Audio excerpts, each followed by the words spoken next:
Offlane Lycan can be a very powerful momentum-based hero who just gets ahead in the laning stage and then can just take a lot of objectives and play very high tempo Dota.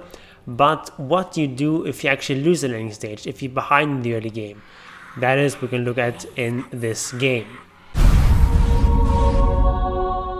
Lessons that cannot be unlearned.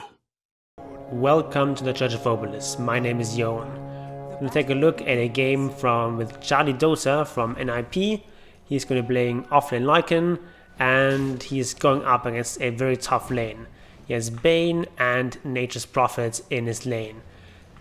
Two of the strongest laners in the game, and then he's paired up with an Earthshaker, one of the weakest laners in the game. And to add insult to injury, this Earthshaker is not really going to be in this lane very much. He's just going to stick around here, block some camps, but then mostly just going to leave Lycan alone, and so Lycan is just having a really tough time. To prepare for that, he's already adjusted his item build for that. He scouted with the wolves at the start to see what lane is going to go up against, and based on that he bought Ring of Protection, Quelling Blade, 2 set of Tangos, a Healing Salve, so like the most defensive you can do, and this allows him to sustain this very heavy harassment that's going to come out from these two heroes. And he's going to try to disrupt equilibrium, just anything to force the lane into a better position, but the enemy team is counteracting that really nicely and just pulling these creeps together and not really allowing Lycan to get much farm. Also, Lycan is losing a lot of wolves here. It's a very tough position to be in, so he's losing a lane very drastically, and the other lanes are not doing too poorly. Void Spirit against Venomenter so far is doing fine, but that lane is going to get worse as the levels get higher. And then down the bottom, with the help of Earthshaker, they've been able to give Spectre a fairly good start. Up here at the top lane, we see Lycan still struggling manfully, trying to get as much as possible, but it's not easy against this Nature's Prophet. And you see he's gone for the double Sage's Mask to rush straight for a Necro. Of course, this item no longer as efficient as it used to be, but it is a bit cheaper, so Necro 1 is actually 100 gold cheaper. So that is quite nice, especially as an offlaner. You're more worried about the fighting abilities, not so much about the farming abilities. Of course, the farming abilities were nerfed severely in the last patch, but as a fighting item, Necro is actually even slightly stronger than it used to be, because just there's more damage to heroes. So it's still a really good item, and the item that you're going to rush for. And as Offlane Lycan, in the past you would perhaps often go for Dominator and the Necro 3, but nowadays I don't really think you can go for that anymore, because you just don't farm quite as fast anymore, and the new Dominator is just not that spectacular. So I think just sticking with the Necro 3 is good. So you just want to play this lane carefully, you want to be near your own tower and just get as many last hits as possible. Lutting on a tower is fairly easy as Lycan, because you have your wolves to help you out, so he's actually sort of recovering, but of course he's still behind the Nature's Prophet, who is level 6 already, half a level ahead of our Lycan. Now with Earthshaker coming in, it can possibly get a kill here on the Nature's Prophet.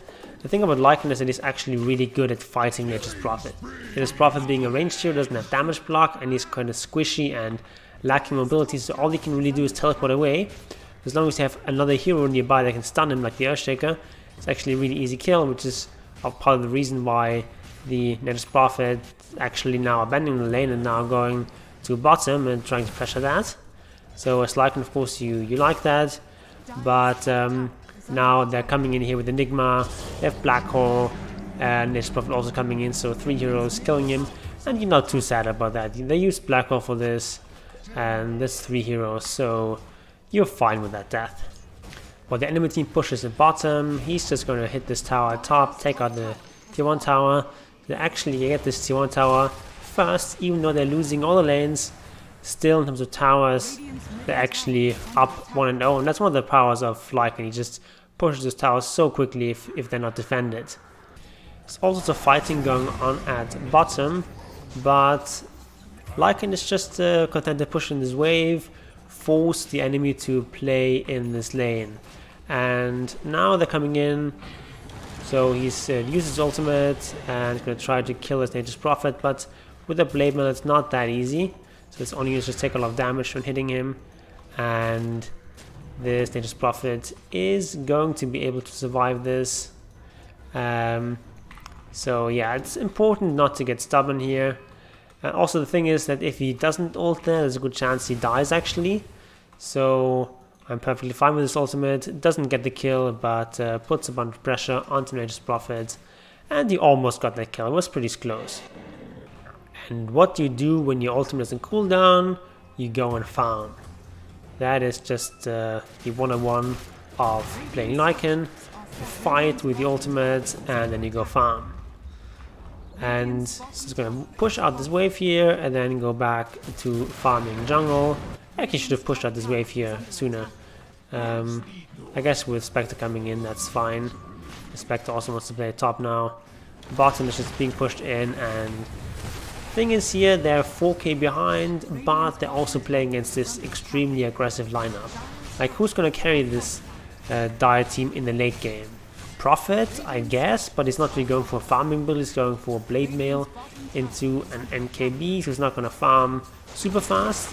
And Nature's Prophet, even though he has great stats gain, it just doesn't scale too well in the late game. And then they have Venomancer, they have this Enigma, which is now again getting out of the black hole here and killing Lycan. But again, you're forcing a lot of heroes to be here, you're forcing out the black hole. So this Enigma, of course, is a hero that scales reasonable into the late game, but he's not like a carry hero. He's more utility stuff, as is this Venomancer. And there's just no real carry in this lineup. Whereas on the Radiant team, of course, they have Spectre, who's like a hard carry, and then Lycan, who's also sort of carry-ish. So they're just gonna scale much better in the late game, so they just have to survive here, even though they're far behind. This is still very much a winnable game, you just have to believe. And now in this fight, we're gonna go for the vulnerable targets, the ranged heroes with no mobility, like this Venomancer, but unfortunately Lycan is quite poisoned here, and with these Blade Balls also attacking him, he's going to take down to this. So again, not the best fight once again. 7k lead now for the Dire team, and they're still pushing here into the high ground, trying to take their first objective here. So tower being hit, and with all these summons, tower goes down quite quickly, but with heroes respawning, they actually have to get out of here, and this Abba is not going to be able to place well on this, so they defend the tower and they take down this Abaddon, so pretty good defense here, but still they're still 6k behind. So things just not looking good so far, but as long as they keep the high ground alive, the game is still very much within their grasp, even on the 6k behind, because they have the Spectre lineup. Charlie now taking a dangerous farm here in the dead lane, and this just allows the Spectre to take the safer farm up here. This is what you want to do as the offlaner. So they're trying to claim this outpost with hero TPing in here. Lycan can just transform here and go after the Venom. Venom is very vulnerable to this. Does have some armor and some nice healing from Mac, but it still is going to die. So first kill claimed here, and Bane is also going to fall. So they get 2 kills, but now they have to watch out because they're all poisoned. So they have to back off, and that's one of the problems of playing as Venomancer. Even if you win the fight, you're going to be so low that you can't really continue pushing after that. The enemy team are rushing, but with all these walls covering things, it's very difficult to actually approach this. And they don't have Lycan ultimates, so it's quite hard to fight into this. Because Black Hole is also available, they have a BKB on this Enigma, and so there's just no real way of stopping this Roche. So they do smoke, they want to try to brand it, but it's not really happening. So now they actually have to run, and It's like you just want to get out of it. You don't have ultimate, you can't really fight here. There's nothing that can contribute to this fight. So the best thing you can do is just go and push out this bottom wave and just hope your teammates make it out alive. The enemy team are pushing the top lane, so Lycan is here in the bot lane, splitting and just creating space for his team, because that's just a lane that the enemy either have to let go or they have to respond there, and if they're responding down here, they're not pushing at top. And right now the enemy team just wants to establish map control by taking out all these towers. So it's threatening this bottom tower, trying to get the trade here, but with Enigma coming in, it's not going to be easy, and there's no shapeshift available. But Enigma is still almost going to fall, has to use the smoke here, as well as the BKB to get out of here, so that is a nice little win, and that's one of the strengths of this drum item. Drum is an item that does no longer give you the attack speed aura, which was really nice in the previous patch, but it's much cheaper now and the active is actually stronger. So if you sort of have to fill a void here in this lineup, like at this stage of the game, they're just the weakest. The enemy team is peaking, they have their core items up, they have this, you know, Enigma, BKB, they're gonna have a Blink Dagger right now. So in this stage, you're just weaker, you just need some sort of item that allows you to still fight, and Drum is great for that. It's an item that's, as long as you have those charges, it's an item that's you know, allows you to fight like it's a 3k item, even though it's only an item that costs about half that. So with these charges, they can take some really good fights, kill this Nature's Prophet, for example, here. And that's a kill you probably wouldn't get without that charge. And this is just an item I don't necessarily recommend in every game, but it's like a timing item. Like if you need to be really strong at a particular time, this is a great item to go for. It just really helps the team in those 6 fights. After the drum is going to go for Vlad's. Vlad's is an excellent item against a hero like Venno that just does so much AoE damage and all that poison damage. This means that after every one fight, you're going to be very low and can't really capitalize on one team fights. But with Vlad's, you can regen back up by lifestealing, and it's just going to give you a team more sustain and just allow them to keep going after a fight. And just generally, Vlad's with the attack bonus damage that it now has in the new patch, it's actually a decent item on Lycan. And as Person 3 Lycan, I think this is an item you very often want to go for. It's just a really good aura to help out the team in those fights. Lycan doing some more split pushing, taking out this tier 1 tower finally. Not the most important tower, but a tower is a tower. But now he has to get back because the high ground is being pushed. And they have the AC and the MKB on this Nature's Prophet, so he does a lot of damage, but he has no BKB, so he's still very killable. But with Enigma black holing here, it's quite difficult to actually do anything here. But now he's running in from behind, and this is often a really good spot to be in, this Nature's Prophet, running in from a different direction than the rest of your team. Just means that the enemy can't really escape very easily. So they get 1 kill here, second kill on Abba also there, and Bane is also an easy kill if they manage to snatch him. So he gets one of the Necro units here, but eventually falls, so they get 3 kills, and that is definitely a great trade for a low HP tower. They did, however, have to expand the buyback on Ashaka, so it's only a slight gold swing here. But still, it now allows them to put on some pressure, possibly take this tier 1 tower. They're just probably being very optimistic here with this TP, and almost dies here against the last will damage. But they do want to defend that tier 1 tower. Tier 1 tower is just so important. If you can defend this for this long, it just does so much for your map control. So this is going to be the focus here for the Radiant team. They want to take down this tower, and like as long as this tower is up, there's just no way it can really realistically contest Roshan, because it's just so close to TP, and it just anchors down your map so much. This tower needs to go, but for now they just have to defend because they're still 6k behind. But we're starting to get to a point where Spectre really is starting to take off. She has a Manta and Diffu, so now she's actually really dangerous, does a lot of damage. Her farm is not the greatest, but she's still like 7k behind that latest profit, but Spectre's just a hero that is a lot more efficient in how it uses gold. Like a 10k net worth, 11k net worth Spectre is probably about as strong as a 17k net worth profit. So in this fight, once again, you want to go for the squishy range targets. Nature's Prophet also one such. Even though he's refarmed, he's still quite easily killable because he has no really defensive items aside from Blade Mail, which doesn't really protect him much. It just punishes you for hitting him.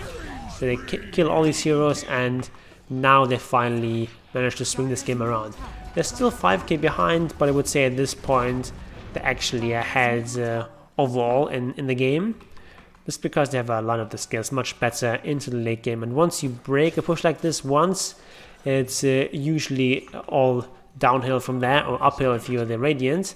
So now they can go for this Roshan. They've taken the tier 1 tower, it's very important, and there's still some time here left on those heroes. Now you see the power of Vlad's. Without Vlad's, it would be a lot lower here, and they would take so much damage from the Roshan, which will allow the enemy team to actually contest this.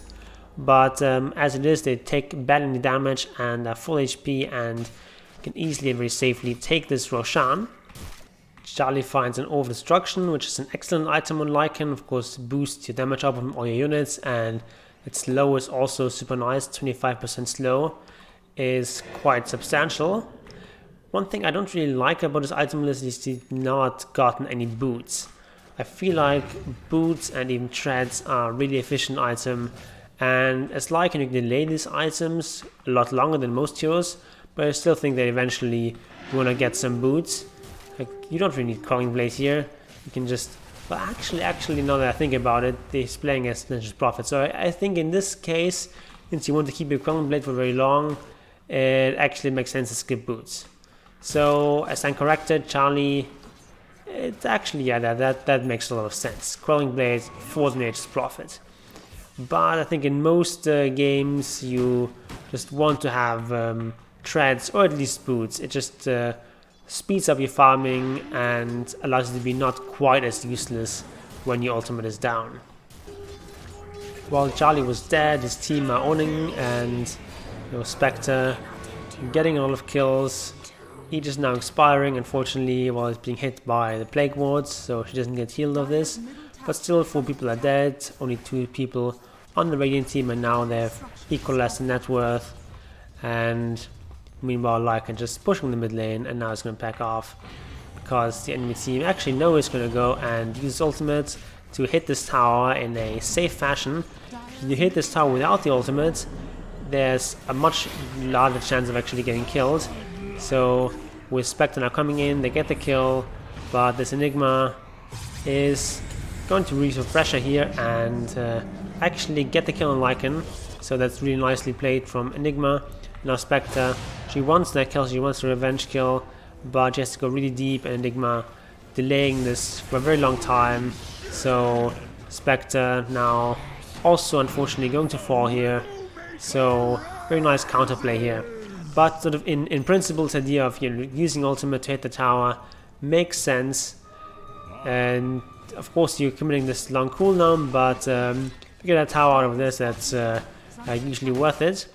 And just generally, the idea behind Lycan as a 3 is just you want to use your ultimate as often as possible. You just want to make things happen. You want to create space. And actually, Lycan is a hero that's fairly selfless. You have all these auras and so on. You actually contribute a lot to your team, even though he's sort of seen as a carry hero. He's really a utility kind of carry hero that just offers a lot to his team. With this Vlad's and AC and so on. The Howl is a great more supporty kind of spell. So Lycan, even though it's traditionally more a 1 or a 2, actually works reasonably as a offlaner too. So now They still have the Spectre dead. Lycan is only now respawning, so they have to defend here. Spectre does have buyback available, so it's always a possibility here, but they get a really good airstrike initiation, and Lycan not coming in. Gonna try to get this Abaddon, but he gets well up in the air and is eventually going to be run down here. Also keep in mind that you can purge the shield here, something to keep in mind, and they get the kill. 4 people down now, and of course now they want to take objective. Spectre is also up, she has Haunt available too. She's just haunting just to return her team. Unfortunately though, she doesn't find that kill. Enigma being a bit sneaky here, hiding on that ledge, so they still can just hit this tower, and Lycan, you just hit those buildings. The ultimate is down, but in terms of building damage, that doesn't really matter. You do just as much building damage without your ultimate as with it, because crit doesn't work against buildings. So they take down these Raxes, force a buyback from Nature's Prophet. Prophet actually going for Butterfly, very interesting choice here. I guess sort of the evasion against all these heroes. Like Spectre doesn't really want to go for an MKB, and Lycan, his units don't get that MKB. So like MKB in itself is a reasonable item on Lycan himself, but doesn't help out his units. So Butterfly is actually kind of sensible here, but of course not the best on an int hero. But nevertheless, they're going to claim this Roshan, and they get an Aghanim's Blessing here on Lycan. And I really like this item on Lycan. It's an item that's even worth buying in a lot of games, especially if you're playing as an offlaner. What this does is gives you the Wolf Bite ability, and this can be used on an ally and gives them basically the same benefits as Shapeshift, as well as also getting lifesteal. So they get 30% lifesteal, which is also shared with Lycan as long as you're in 1200 range. But even outside of that 1200 range, you still get 30% lifesteal if you're bitten by the wolf. So this is like reasonably strong on Spectre. The most important part of this, of course, is just the movement speed, and Spectre's already a hero that's fairly fast, that's fairly hard to kite. So this is strongest on heroes that like already do a lot of damage, but have problems with being kited. You know, heroes like Ursa, like Wraith King.